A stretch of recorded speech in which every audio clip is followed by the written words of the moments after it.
We are thrilled to have Kallie Wischoff, Policy Advisor with the Rural Municipalities of Alberta, or RMA as most commonly referred to.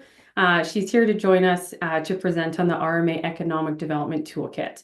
And a little later, we'll be joined by Anjah Howard, Manager of Planning and Development with Camrose County, to hear from their experience using the toolkit in action. So without further ado, I'm going to turn it over to you, Kallie, to get us started.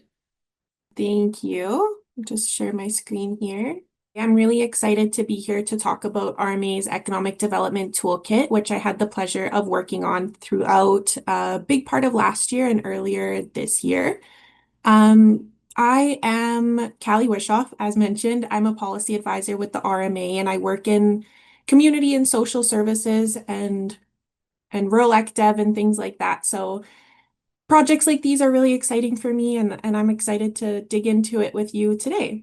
So just to set the stage, I want to reiterate that economic development has a broad mandate and it can include any aspect of generating and sustaining the conditions for economic growth, resilience, and prosperity. Especially in our small, rural, or remote communities, economic opportunities can be constrained by geography, infrastructure access, and a small employment base. This is why economic development is a team sport. There are a few common myths about economic development that I wanted to discuss before diving into this conversation a bit deeper. First, economic development is just about attracting the next big business to our community. The truth is that economic development is multifaceted. Big businesses alone don't guarantee long-term prosperity. Local entrepreneurship and small businesses often create more sustainable and inclusive growth than chasing large corporations. Second, economic development involves replacing existing or traditional industries. This is untrue because it is about evolution, not elimination. It is important to preserve cultural and economic heritage matters, but diversification is what's key.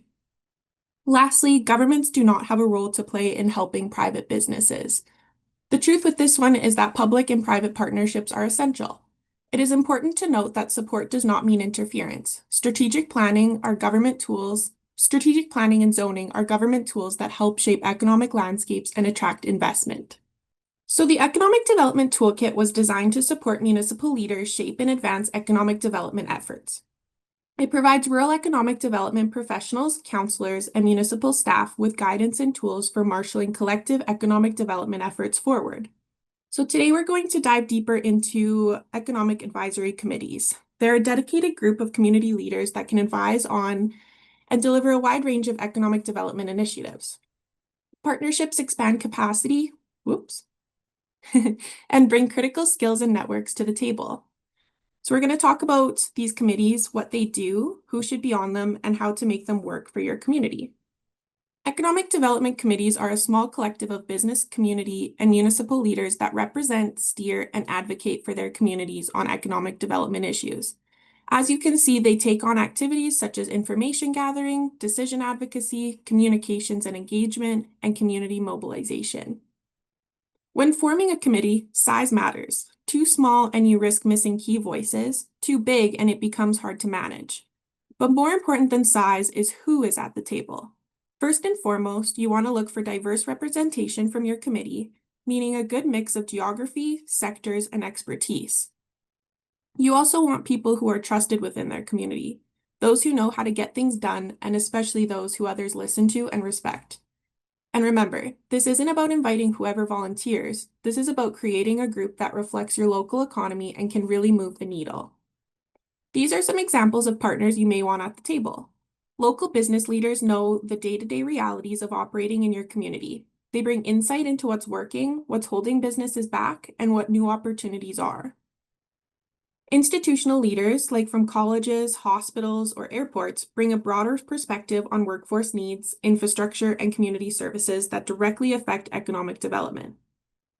Indigenous leaders can offer important perspectives on shared infrastructure, land use, and collaborative economic opportunities that benefit both municipal and Indigenous communities. Nonprofit leaders often understand social and workforce challenges. They're critical for thinking about housing, childcare, or skills training, which are just as much economic issues as business growth. Municipal leaders, whether it's a councillor, CAO, or planning staff, help ensure the committee's work aligns with broader municipal goals and that any recommendations have a path forward at council. And when it comes to getting your community excited and involved in economic development, you need a good sales pitch to really sell the opportunity. It needs to be clear why they should care and what's in it for them. For most, it's not about compensation. It's some combination of representing their sector's needs, influencing municipal priorities, expanding their professional network, gaining insights into the local economy, building their business or organizational profile. These are your selling points. Tailor them to fit whoever you're inviting. I also wanted to wrap up by sharing a few tips for getting started. These aren't just from our own experience working with rural municipalities, they also come directly from municipalities that participated in focus groups we held as part of developing this toolkit. These are lessons learned on the ground from communities facing many of the same challenges and opportunities as yours. First off, start by aligning on priorities internally and ensuring they are supported by your community. This helps avoid misunderstandings later. Second, keep it specific and manageable, especially early on. Focused, tangible projects like workforce retention or supporting local entrepreneurs builds momentum. Trying to tackle everything dilutes your effort. Third, don't underestimate the value of a more frequent meeting cadence when you're getting started. Monthly meetings for the first few months help the ground establish a rhythm, relationship, and trust. Once stable, you can start to spread these touch points out. Fourth, set term limits. Realistic ones. We heard in focus groups was that it takes time for committee members to learn the ropes and make an impact. 2 years or more provides committee members with that runway. And finally, stay flexible. The community's economic development needs will shift, and so should the committee's focus. What you start with today might evolve as new opportunities or challenges arise. The bylaw gives structure, but the action plan and committee mandate should be living documents. So this is the Rural Economic Development Toolkit as a whole. It provides practical guidance and tools for aligning on the role of economic development, identifying prospective partners, structuring committees or partnership commitments, crafting a compelling economic narrative, mobilizing committee members, and monitoring impact and evaluation outcomes. If you found some of the discussions today helpful, we would recommend you access the toolkit on the RMA website to learn more about how to enhance economic development initiatives in your area. This economic committee aspect of it is just one part of the toolkit. One of my favorite parts is why I touched on it, but there's a bunch of different tools. There's actual physical tools that you can use within the toolkit to advance economic development in your community.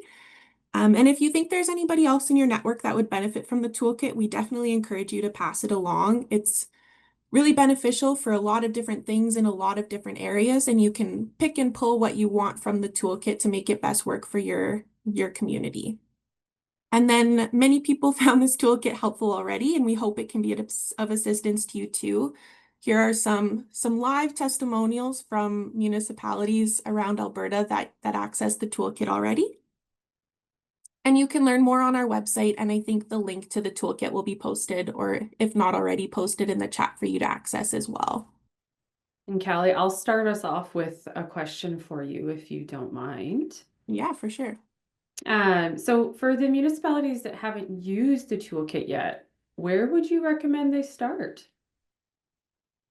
Great question. I think depending on your municipality and what your needs are, whether you have an economic development officer, whether you already have a committee in your region, it's important to kind of gauge the toolkit for your specific needs. So there's different sections for different types of things that you might need to access, whether you're starting from nothing or you're starting from a 70% starting point. There's anything that you could need in there, especially for our rural remote communities. So I encourage you to just kind of play with it and see what works best for your municipality. Okay, awesome. And I know, so RPAP just recently launched our Attraction, Integration, and Retention Toolkit. And I think your toolkit goes great hand in hand with RPAP's toolkit. So my question, I have another question for you too, is in terms of like the committee structure for ECDEV, where do you see that potentially working with the attraction retention committees that are already formed in rural and remote Alberta? I think that's a really good question. I think leveraging partnerships that are already established is really going to be instrumental in pushing things forward. effectively. So I think what's going to be most important is where those committees are already established to not start from scratch and don't reinvent the wheel and use that momentum already being created to push forward economic development in the region. Okay. Well, thank you so much, Callie. It's such a fantastic resource, and I'm really excited to see it pick up steam and multiple municipalities and just communities in general in rural Alberta take it and run with it and see how we can complement one another. So I really appreciate you sharing that with those in attendance today. Yeah, thank you so much. Yes. Next up, we have Anjah Howard with Camrose County to present on how they've used the toolkit to support economic development in the region. So Anjah, I'm going to hand it over to you. As you said, my name is Anjah Howard. I've been the manager of planning for Camrose County for 21 years now. So I have a long history with the county, and I've lived in the municipality pretty much my whole life. So I've definitely got a connection there as well. Economic development was added to my portfolio officially just about the time everything closed down for COVID in 2020. So one of the first things I recognized is that I didn't have a lot of economic development experience. So the best thing to do with all economic development is to reach out and try and get some people who know more than I do to form a committee. So it was really great to work with the RMA on the economic development toolkit to create a committee. We had actually had one in place, but we definitely had some big learnings coming out of it on what we should be doing a little differently to make the committee more effective. So going back in time, I guess like one of the things that I think about, especially when it comes to attracting people and retaining people in the community, is my personal experience. I found that there's kind of two people that we're looking to bring into the community. The first are people that may have already left the community, but maybe want to come back, and how do we target them? I found that based on my friend group, which is a fairly wide sample, is that the people who stayed in the community and never left had always kind of wanted to leave. So I think there's something to be said, even with the attraction of physicians, which you may not have a lot of that are growing up in your community, but allowing them to spread their wings somewhere else and then come home generally makes them a little bit happier. And then, sorry, I'm trying to get my slides to change. The other type is the people who've never been here before and may have conceived notions of what the community is like. And then we're working with our ECDev committee to try and override those initial opinions and fears that are often based on that. And I think back to the day when my dad was called to come to Camrose to pastor a church, and his comment was, "Why is God punishing me?" And he'd grown up in St. Louis, had never heard of rural Alberta, and really felt like, you know, this was the end of the world.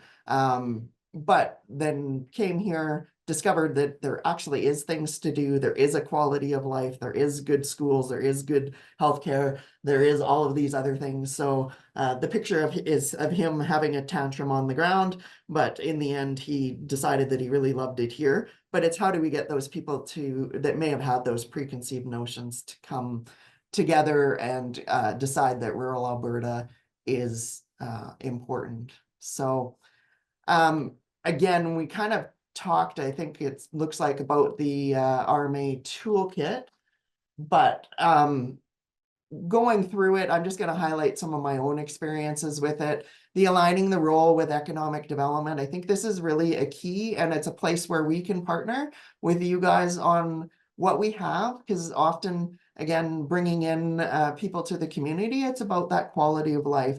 And if we have messaging that matches what you are doing, whether that's council, it's your chamber, it's your community group, it's your group, having that consistent message that there is good quality of life, there's opportunities here, and that we can help provide those, and have that messaging being consistent so they're always hearing the same thing, just builds that trust in the brand of the region.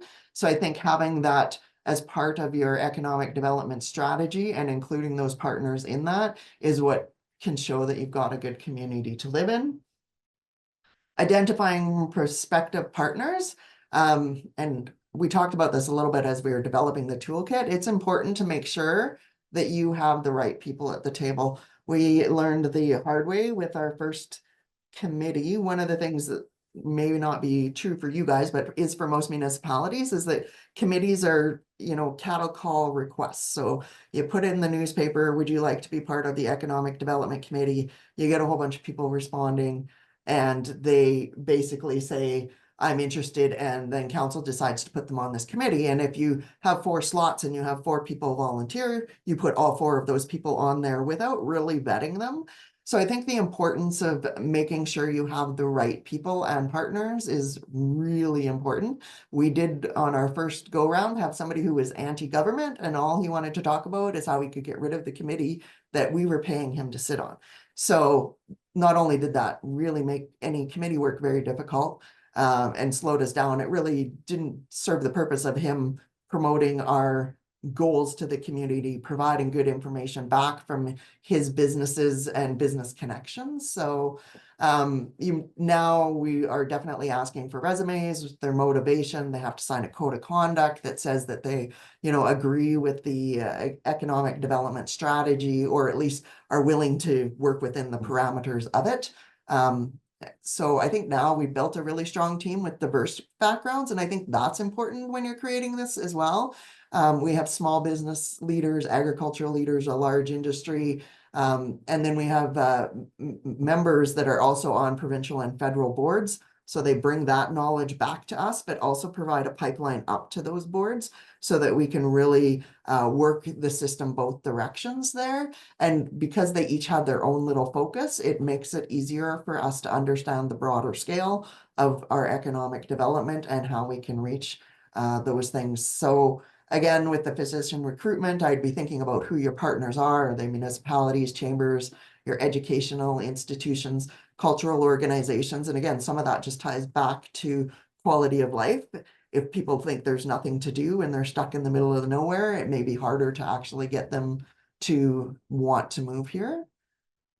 And then chapter 3 was on structuring committee or partner commitments. And again, defining a clear role. We struggled with this in the beginning too. Some of our committee members really felt that their role was, to go out and attract businesses. Some of them felt it was just policy development and the staff should be doing that. So knowing whether your members are supposed to be strategic advisors or boots on the ground volunteers helps keep that clear for the committee and makes them all feel like they're doing what they agreed to be doing. Because if they thought they were going to be boots on the ground and they're not, that can lead to pretty frustrated committee members. Also, and I did hear the part about timing the meetings. Our committee only meets quarterly, and that's been a bit of a struggle. So we're looking at adjusting that to more frequent, especially because we often ask them to make decisions. And by the time they sit quarterly, the decision is too late. So in addition to meeting regularly, so you can build those bonds between the committee members, which is also really important, it's also making sure you're moving at the speed of business, or at least at the speed of the people that are asking you to do those things. So I definitely think that's something that needs to be set out in your terms of reference and made clear to people. And also ideally, we're going to meet on this date every month and not a lot of changing, because the people you're getting are likely have lives and jobs. And if you're frequently trying to add meetings or shift meetings around, it can be very frustrating to those members.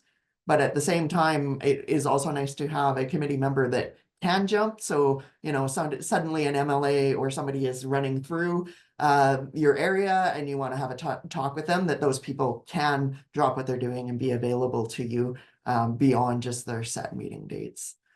And chapter 4 was on building a compelling economic narrative, and telling your story is all that we've been talking about in our community. What makes our community special? And one of the things that our Economic Development Committee has really focused on is trying to, again, show that quality of life and show that there are things going on. So we now gather all of the events that are happening in our region and put them on a community calendar and then obsessively post about them on social media. And that has gotten a lot of traction in the community and has also been popular with investors that are kicking the tires in our region because they know that there are things that are happening in the community. And we have a clear story that, you know, there are things to be happening here. We also have created a community profile for the whole municipality that's all in our branding and all of that. And then we've also done individual investment cases, and we've done those for specific pieces of land. We've done them for specific uses. So for example, if we wanted to get a pulse plant here, so we built a business case showing why it would succeed, that we have the workforce, the educational capacity, the infrastructure capacity, we have enough pulses to be able to do what you want to do. I think there's the opportunity to do that in the same way with physician recruitment, especially if you're looking at them actually developing clinic space, where you would be looking at creating that business case for them, that it would take X amount of time to get all of the permits to build. This is what it would cost, that we have all the servicing, that we have the workforce for all of the other jobs, so that it reduces the uncertainty for people moving to your community, especially if they're expanding or opening a new clinic, that there is actually the potential to have your return on investment within a reasonable amount of time. And number 5, mobilizing committee members. We talked a little bit about this, making sure you have members that you can count on. So, you know, having those connections to another business group. So if I need something from Alberta Beef, for example, I can call my guy that's on the Beef Association and he can help me out. Or if there's something going on in the community, like we had a community barbecue and I'm like, can you just come and, you know, shake hands and flip burgers? And my entire committee was there to do that because they're just, you know, motivated and see the value of the mission that we have to be promoting the community. And then monitoring impacts and evaluating outcomes, definitely knowing your KPIs and making sure that the community and the committee knows what those are, right? So what does success look like? And in your case, that may be actually getting a physician, or maybe just showing that, you know, we've had a number of people come through the door or ask questions about it. They're seeing our social media or whatever it is. We're tracking those website hits and celebrating those small wins and then adjusting as needed. So yeah, that's the highlights of how I would be using the RMA toolkit. I don't want to go into the individual stuff since you already covered some of that. But I guess from my perspective, I do think there is some collaboration opportunities between your committee and our committee. I did think it was funny. I asked our counselor who sits on the position retention committee, and he said they never meet. So I don't know if that's good or bad for you guys, but I do think there's the opportunity to align the recruitment that you're looking at with our broader workforce planning and do some shared marketing. We have a lot of resources that I think would tie into what you would be trying to use to promote coming to the community. And then one of the things that we found very successful since we started our ECDEV committee is we've actually partnered with the city ECDEV committee, the Chamber of Commerce, the local university, some of our other cultural organizations. And depending on the event, we've been partnering with them to share that information and share the workload. So if we're going to a specific event, we may share a tent and a table, and then we don't have to be there all weekend doing that. And I think that's true for events that we're traveling to as well. It's like, well, you go to this conference, but also share our information, and we'll come to your conference, a different conference, and do the same thing, which reduces our costs and spreads the ability to work a larger area and a larger number of groups that we may be trying to attract. So, and I think that's, I just covered that, sorry. And I just wanted to encourage you to connect with us and connect with your council and your economic development teams. I think that maybe is something that we have not taken advantage of here, honestly. So I think there's those opportunities to partner, and I'd love to answer any questions or hear your thoughts. Thanks. Thank you so much, Anjah. That was fantastic. And when you had said about Camrose and their physician recruitment committee, so our PAPs, we support them kind of at arm's length because they're kind of over and above our definition of rural with 15,000 or less population and outside of metro areas. But we will definitely take that into consideration and support and see what we can do for sure. And actually, even your note around the quarterly meetings and finding that really challenging to gain traction and to actually like do your action steps before it's irrelevant. We've noticed a little bit of a trend across the province with our attraction retention committees that meet quarterly, having a bit of a harder time getting that buy-in and moving some of their KPIs forward just due to the frequency of meetings. So interesting that we've definitely noticed that in similar realms. Yeah. Okay, well, we do have a question for you in the chat. So Gordon has asked if you have a RITA in your area, and if so, how does your committee interact with the RITA? So first, can you expand on what a RITA is? RITA is a Regional Economic Development Alliance, and there's a little bit of drama, to be honest, around ours. We're not a member of a RITA at the moment. We were originally a part of the BRAID RITA, which is the Battle River Economic Development Alliance on Economic Development. And we chose to leave them a couple of years ago. What we were feeling, and part of that was our relationship with the city, is we were feeling very big fish, small pond a little bit in there, and their economic goals were starting to spread a little bit from what our economic goals were, because they were very rural focused, which is logical because of their location, and our proximity to Edmonton, Red Deer, and the Highway 2 corridor made us feel like we were outsiders there. So we did actually switch to CAPE, which is the Central Alberta Economic Partnership. And we have just recently withdrawn from them, and mainly just because, again, now we're small fish, big pond, and we weren't really feeling connected to them either. So at this point, we're not a member of either RITA. I do anticipate that over time we may be again, but I do think if you have a strong RITA, definitely you should be reaching out to them as well. There's lots of good tools, and it's not to say that BRAID or CAPE didn't have tools. We just weren't finding our connection with both of them.